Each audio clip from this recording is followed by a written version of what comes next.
പാഠം 313. ആരെയൊക്കെ കണ്ടു പഠിക്കാം.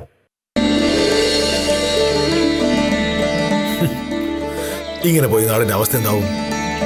ഓരോ ദിവസവും ഗ്യാസിനും ഡീസലിനും ഇങ്ങനെ വില കൂടിയ സാധാരണക്കാർ എങ്ങനെ ജീവിക്കും? ചോദിക്കാനും പറയാനും ആരില്ലെന്ന് അവരുടെ ധാരണ. എന്താ പറയടാ നീ സംസാരിക്കണേ? ചായ. അല്ല, ഞാൻ ഈ പത്രം വായിച്ചിട്ട് ഓരോന്ന് ആലോചിക്കുകയായിരുന്നു. ആഹാ, ഇത് കൊള്ളാലോ. അപ്പൊ മോഹനേട്ടൻ ഇതൊക്കെ നോക്കാറുണ്ട്. നോക്കാൻ ചെയ്യും, മനുഷ്യൻ ജീവിക്കണ്ടേ? അപ്പൊ മനുഷ്യർ ഇങ്ങനെയൊക്കെയാണ് ജീവിക്കേണ്ടതെന്ന് അറിയാം സാറിന്. സംഗതി കൊള്ളാലോ. കൊള്ളാമോ? എന്ത് കൊള്ളാന്ന്? മോഹനേട്ടൻ ഈ കാറിന്റെ പരസ്യം നോക്കിയത്. നല്ല കാറ്, വിലയും കുറവാ. ഇതൊരെണ്ണം വാങ്ങിയാലോ? നീ എന്താ ആളെ കളിയാക്കുകയാണോ? അമേ, ഡീസലിന്റെയും പാചകവാതകത്തിന്റെയും വില കുത്തനെ കയറിക്കൊണ്ടിരിക്കുന്നതിനെ പറ്റി വായിച്ചുകൊണ്ടിരിക്കുകയായിരുന്നു ഞാൻ ആകെ ഭയന്നിരിക്കുമ്പോ നിന്നെ കാർ വാങ്ങണം അല്ലേ? അതും 10-12 ലക്ഷം രൂപ വിലയുള്ള കാറ്. എന്നിട്ടെന്താ? കാറ് വാങ്ങുന്നത് അതിൽ കയറുന്ന യാത്ര ചെയ്യാനാണല്ലോ. നമ്മൾ യാത്ര ചെയ്യുന്നു. എവിടെ വരെ പോകും? കൊള്ളാം. നമുക്ക് രണ്ടുപേർക്കും ജോലിയുണ്ട്. രാവിലെ എനിക്ക് വക്കീൽ ഓഫീസിൽ പോണം, മോഹനേട്ടന് വില്ലേജ് ഓഫീസിൽ പോണം. അവിടെ വരെ പോവാം. അപ്പൊ ഒരു കാറ് പോരല്ലോ, 2 കാറ് വേണ്ടേ?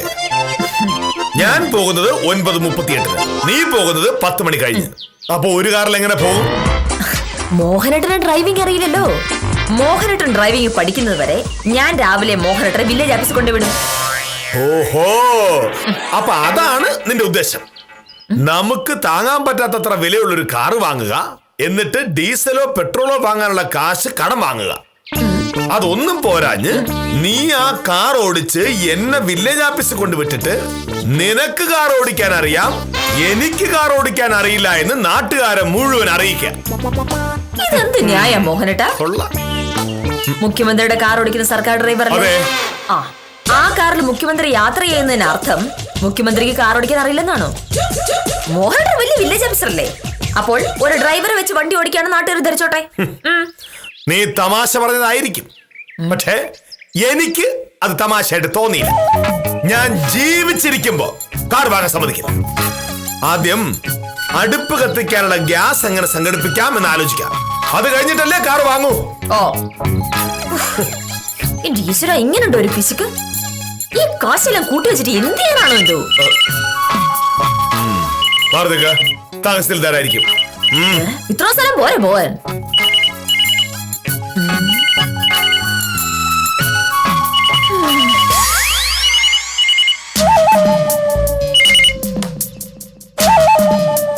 ഹലോ, അതെ. കൊടുക്ക. നിനക്ക ചോദിച്ചില്ല. ഹലോ, അതെ. എന്തൊക്കെയുണ്ട് ഗിരിജ വിശേഷം? അതെ. ഓ, അതെയോ? എന്ന് വാങ്ങി? ഇന്നലെയോ? ഞങ്ങളും ഒരു കാർ വാങ്ങുന്നവരെ ആലോചിക്കുക. അതുകൊണ്ടല്ല, ശരിക്കും ഒന്ന് അന്വേഷിച്ചിട്ട് വേണമല്ലോ കാറ് വാങ്ങാൻ. അതെ അതെ, പിന്നെ പിന്നെ കാണണം. ഞാനൊരു ദിവസം മോഹനേട്ടനെ കൂട്ടി വരാം. ശരി. നമ്മളെപ്പോഴാണ് കാർ വാങ്ങാൻ ആലോചിച്ചത്? ആലോചിച്ചില്ല, പക്ഷെ വെറുതെ പറയാലോ. അങ്ങനെ വെറുതെ ഓരോ കാര്യങ്ങൾ പറയുന്നത് എന്തിനാ? സിവിൽ സപ്ലൈസിലെ രാമചന്ദ്രൻ സാറിന്റെ ഭാര്യ ഗിരിജയാണ് വിളിച്ചത്. അവര് പുതിയൊരു കാർ വാങ്ങിയെന്ന്. അവര് കാറ് വാങ്ങിയതിന് നിന്നെ വിളിച്ചറിയിക്കേണ്ട കാര്യം എന്താ? അങ്ങനെയൊക്കെയാ മനുഷ്യര്. വലിയ വില കൊടുത്ത ഒരു പുതിയ കാർ വാങ്ങുമ്പോൾ പരിചയക്കാരേക്ക് വിളിച്ചറിയിക്കും. അതിന് 2 കാര്യങ്ങളുണ്ട്. അവര് പുതിയ കാർ വാങ്ങിയതിന് സന്തോഷം പങ്കിടാൻ. രണ്ടാമത്തേത്, നമുക്ക് കാർ ഇല്ലാത്തതുകൊണ്ട് നമ്മളെ ഒന്ന് കളിയാക്കാൻ. ഫോൺ വെക്കാൻ നേരത്ത് ഗിരിജ പറഞ്ഞത് കേട്ടോ? ഇല്ല. ഒരു ദിവസം കാറ് കാണാൻ ചെല്ലണോന്ന്. അതിന്റെ അർത്ഥം എന്താ? ഞങ്ങൾക്ക് കാറുണ്ട്, നിങ്ങൾക്ക് കാറില്ല, അതുകൊണ്ട് ഇത് കണ്ട് സമാധാനിച്ചോ എന്ന്. പക്ഷെ ഞാൻ പറഞ്ഞു, ഞാൻ ഒറ്റയ്ക്കല്ല, മോഹനേട്ടനെ കൂട്ടി വരാമെന്ന്. അതെന്തിനാ? മറ്റുള്ളവർ എങ്ങനെയൊക്കെയാണ് ജീവിക്കുന്നതെന്ന് മോഹനേട്ടൻ ഒന്ന് കാണട്ടെ എന്ന് കരുതി. മറ്റാളുകൾ എങ്ങനെ ജീവിക്കുന്നു എന്നുള്ളത് എന്റെ പ്രശ്നമല്ല. എന്റെ പ്രശ്നം ഞാൻ എങ്ങനെ ജീവിക്കുന്നു എന്നുള്ളതാണ്. അതായത് ഒരു കാറ് കാണാൻ വേണ്ടി വെറുതെ ഗിരിജയുടെ വീട് വരെ പോകേണ്ട കാര്യമില്ല. ദാ ആ റോഡിലോട്ട് ഇറങ്ങിയാ മതി. എത്ര കാറുകളാണ് അങ്ങോട്ടും ഇങ്ങോട്ടും പോകുന്നത്. കൊള്ളാം, നല്ല ന്യായം. ഇതിനെയാണ് നമ്മൾ അസൂയ എന്ന് പറയുന്നത്. സ്വന്തമായി കാശ് മുടക്കി ഒരു കാറ് വാങ്ങാൻ വില്ലേജ് ഓഫീസർ പിശുക്ക് സമ്മതിക്കില്ല. അതിന് ആഗോളതാപനത്തിന്റെ കാർബൺ മോണോക്സൈഡിന്റെ കഥ പറയും. പക്ഷെ ഇത്തരം കടിച്ചാൽ പൊട്ടാത്ത ന്യായങ്ങൾ പറഞ്ഞ് ആളെ പറ്റിക്കുന്ന ആ കാലം കഴിഞ്ഞു. മനുഷ്യരെ പോലെ ജീവിക്കാൻ ആഗ്രഹമുണ്ടെങ്കിൽ രാമചന്ദ്രൻ സാറിനെ പോലുള്ളവരെ ഒന്ന് കണ്ടുപിടിക്കും സാർ.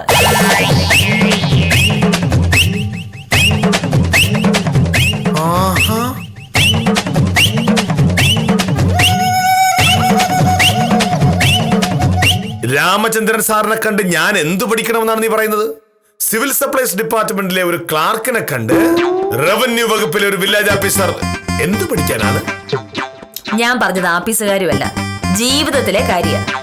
ഈ കാലത്ത് പിച്ചക്കാർക്ക് പോലും സ്വന്തമായി മൊബൈൽ ഫോണും കാറും ഒക്കെ ഉണ്ട്. ഇവിടെ ഒരാൾ മുൻകിയ വില്ലേജ് ഓഫീസറാ. സ്വന്തമായിട്ട് ഒന്നുമില്ല. പുഴുങ്ങി തിന്നാൻ പോലും കൊള്ളാത്ത കുറെ ആദർശങ്ങളല്ലാതെ. എന്റെ ആദർശത്തിന് എന്താ കുഴപ്പം? അയ്യോ, ഒരു കുഴപ്പമില്ല. അന്തരീക്ഷത്തിലെ കാർബണിന്റെ അളവ് കൂടുന്നതിന് ഒരു പ്രധാന കാരണം അമിതമായ വാഹന ഉപയോഗമാണ്. കാർബണിന്റെ അളവ് കൂടുന്നത് കൊണ്ടാണ് ആഗോള താപനം ഉണ്ടാകുന്നത്. ഇത് ബുദ്ധിയുള്ള എല്ലാവർക്കും അറിയാം. ഇങ്ങനെ ഒരു അവസരത്തിൽ അവനവന് ചെയ്യാൻ പറ്റുന്ന എന്തെങ്കിലുമൊക്കെ ചെയ്യാതിരുന്നാൽ ഒരു 100 കൊല്ലം കൂടി കഴിയുമ്പോൾ ഭൂമിയിൽ മനുഷ്യൻ എന്നൊരു ജീവൻ ഉണ്ടാവില്ല. നമ്മൾ മാത്രം കാറ് വാങ്ങാതിരുന്നോണ്ട് എന്താണ് മോഹനട്ട കാര്യം? ഓരോരുത്തരും അങ്ങനെ വിചാരിക്കുന്നതാണ് പ്രശ്നം. പക്ഷേ ഭാമേ, നമ്മളെ കൊണ്ടാവുന്നത് നമ്മൾ ചെയ്യുക. ഈ വീട്ടിൽ കാർ വാങ്ങുന്ന പ്രശ്നമില്ല. ഞാൻ കാറിൽ യാത്ര ചെയ്യുന്ന പ്രശ്നമില്ല. മോഹനേട്ടൻ കളക്ടറേറ്റിൽ പോകുന്നത് ബസ്സിലല്ലേ?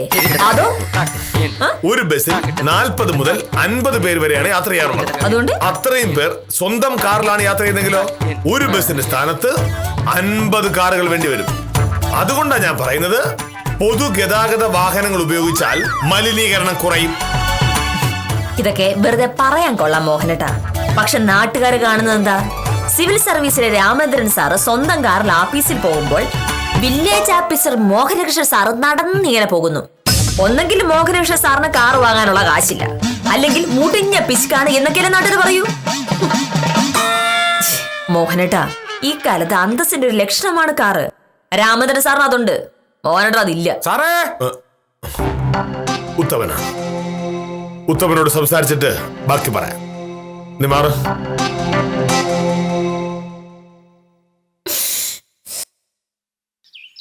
നമസ്കാരമുണ്ട് സാർ.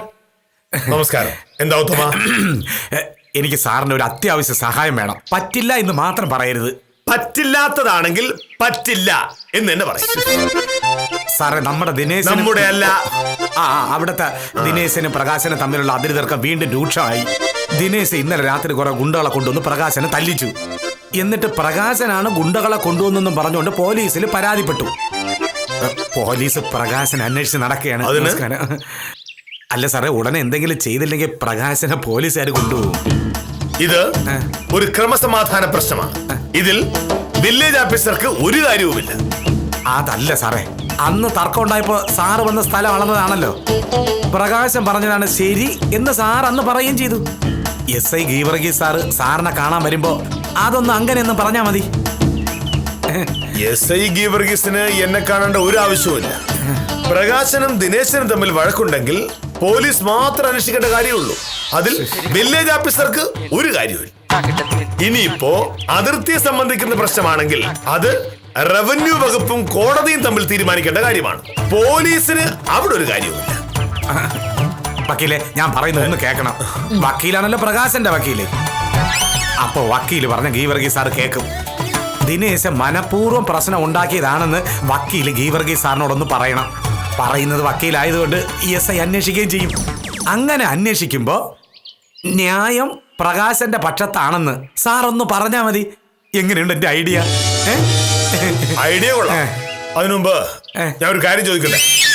ഈ സിവിൽ സപ്ലൈസിലെ രാമചന്ദ്രനെ പറ്റി എന്താണ് ഉത്തമന്റെ അഭിപ്രായം?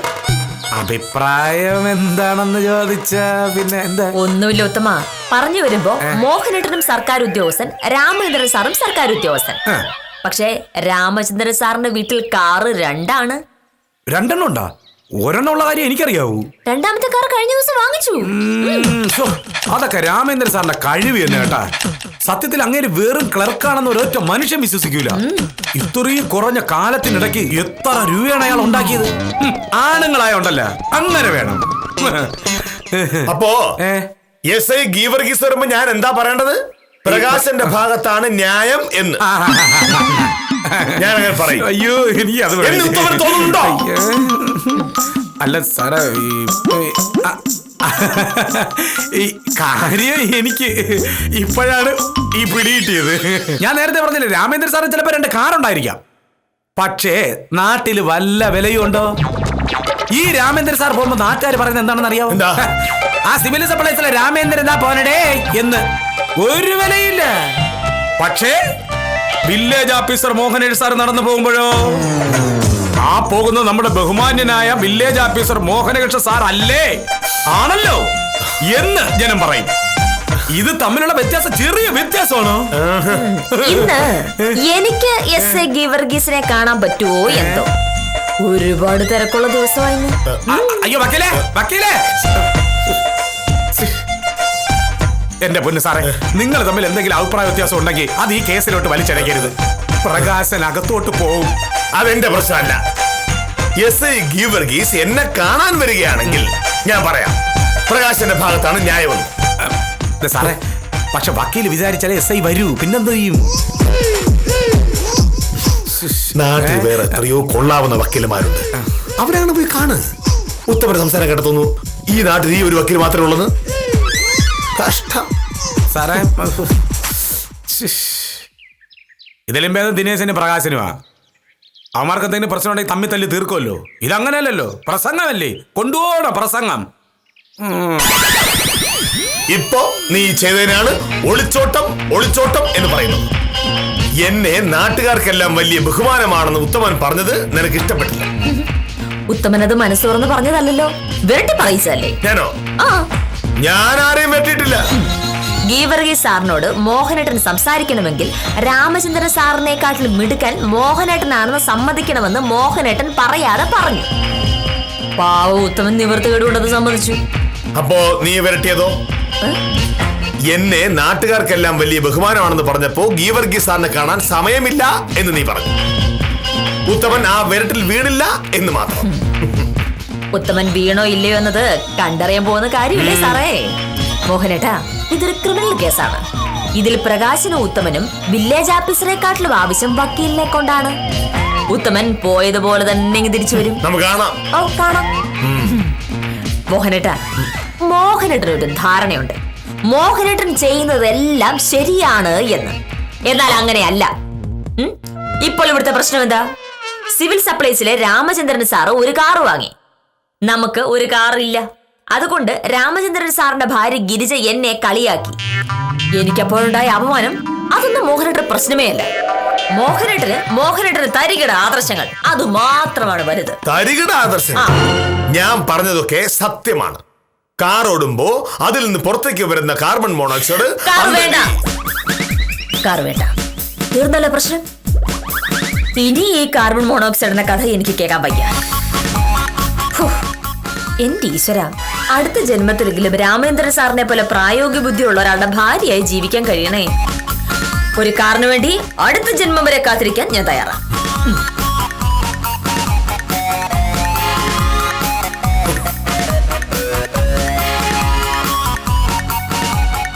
അപ്പോ നിന്റെ അഭിപ്രായത്തിൽ ഒരു കാർ ഉണ്ടാവുക എന്നുള്ളതാണ് ലോകത്തിലെ ഏറ്റവും വലിയ കാര്യം? ഏറ്റവും വലിയ കാര്യമാണെന്നൊന്നും ഞാൻ പറഞ്ഞില്ല. പക്ഷേ ഇപ്പോഴത്തെ അവസ്ഥയിൽ നമ്മുടെ നാട്ടിൽ അതൊരു കാര്യം തന്നെയാണ്. എങ്ങനെ ഒരു കാര്യം മനസ്സിലാക്കണം, ഈ ജന്മം ഞാനൊരു കാർ വാങ്ങില്ല. നീ സ്വപ്നം കാണുന്നത് പോലെ ഒരു കാറിൽ ഞാൻ യാത്ര ചെയ്യുകയില്ല. ഇത് വാശിയാണ്, ആർക്കും ഒരു പ്രയോജനമില്ലാത്ത ദുർവാശി. അങ്ങനെയാണെങ്കിൽ അങ്ങനെ. ഭാമേ, മോഹനകൃഷ്ണൻ നാട്ടുകാരുടെ കണ്ണിലുണ്ണിയായത് കാറിൽ കയറി മലർന്നു കിടന്ന് യാത്ര ചെയ്തിട്ടല്ല, എന്റെ പ്രവൃത്തി കൊണ്ടാണ്. എന്റെ ഇനി അങ്ങോട്ടുള്ള സ്വപ്നങ്ങളും അങ്ങനെ തന്നെ ആയിരിക്കും. ശരി, കേക്കട്ടെ, എന്തൊക്കെയാണ് വില്ലേജ് ഓഫീസർ മോഹനകൃഷ്ണൻ സാറിന്റെ സ്വപ്നങ്ങൾ? വലിയ താമസമില്ലാതെ എനിക്ക് ഡെപ്യൂട്ടി തഹസിൽദാരായിട്ട് പ്രൊമോഷൻ കിട്ടും. കുറച്ചുകൂടി കഴിയുമ്പോ ഞാൻ ഒരു തഹസിൽദാർ.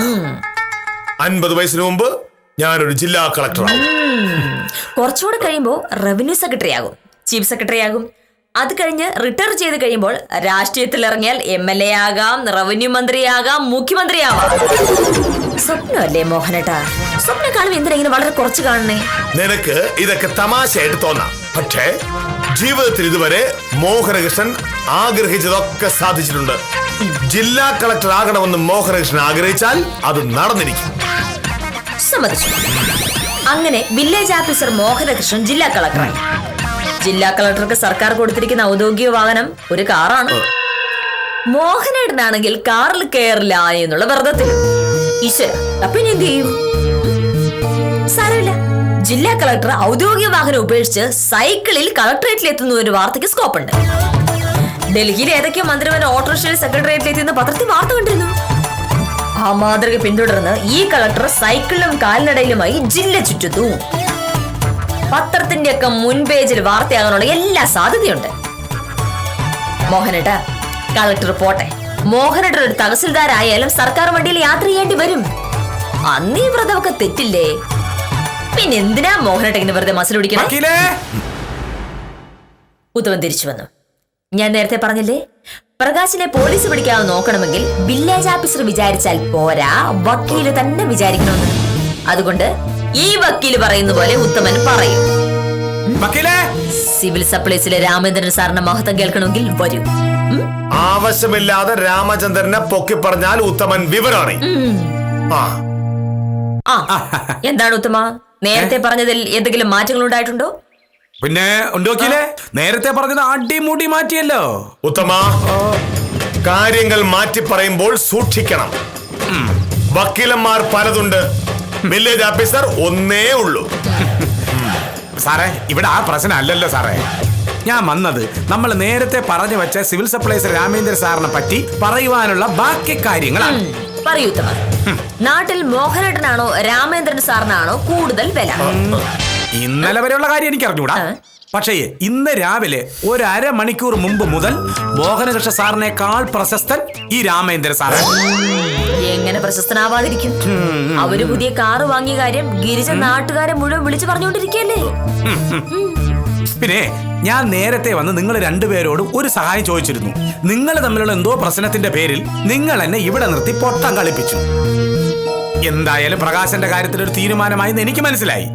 ഇനി ഞാൻ പറയാൻ പോകുന്ന കാര്യത്തിലെങ്കിലും ഒരു അഭിപ്രായ വ്യത്യാസം ഇല്ലാതെ എന്നെ കേട്ട് ഒന്ന് സഹായിക്കണം. എനിക്ക് വേണ്ടത് വക്കീലിന്റെ സഹായമാണേ. എന്താ വേണ്ടത്? സിവിൽ സപ്ലൈസിലെ രാമചന്ദ്ര സാറിനെ വിജിലൻസുകാരി പൊക്കി. കണക്കിൽപ്പെടാത്ത സ്വത്ത് സമ്പാദിച്ചതിനും കൈക്കൂലി വാങ്ങിയതിനുമാണ് അറസ്റ്റ്. അരമണിക്കൂറിന് മുമ്പ് ആളെ അറസ്റ്റ് ചെയ്ത് നാട്ടുകാർ മുഴുവനും കാണെ ജീപ്പിൽ കയറ്റി കൊണ്ടുപോയി.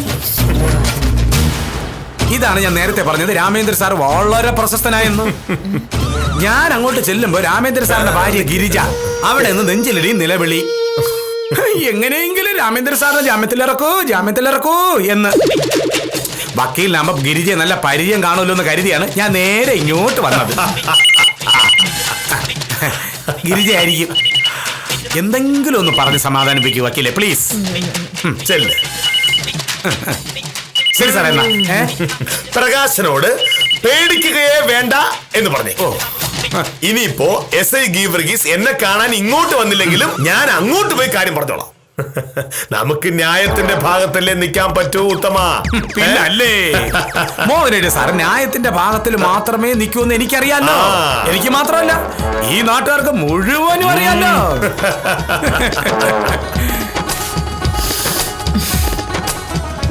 ഞാൻ എന്തെങ്കിലും ചെയ്യാൻ ഗിരിജേ? കേസിനെ പറ്റി കൃത്യമായിട്ട് അറിഞ്ഞാലേ എനിക്ക് എന്താ ചെയ്യേണ്ടതെന്ന് തീരുമാനിക്കാൻ പറ്റൂ. ഞാൻ വിജിലൻസുകാരുടെ ഓഫീസിലൊന്ന് പോയി നോക്കട്ടെ. ഓ ശരി, ഞാൻ വിളിക്കാം.